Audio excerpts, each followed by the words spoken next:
Na mtazamaji wa mashinani yakiteka anga, tuangazie haya ya kitaifa.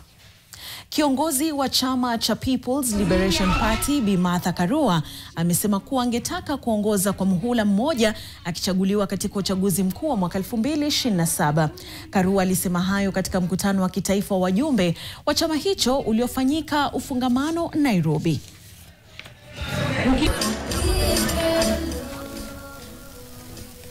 Chama cha Jubilee kimerejea kwa kishindo kwenye ulingo wa siasa. Kinara wa chama hicho, Rais mstaafu Uhuru Kenyatta, ameongoza hafla kuzinduliwa upya kwa chama hicho, huku mwaniaji wa urais na aliyekuwa waziri wa usalama wa ndani Fred Matiang'i akiwa kwenye mkutano huo.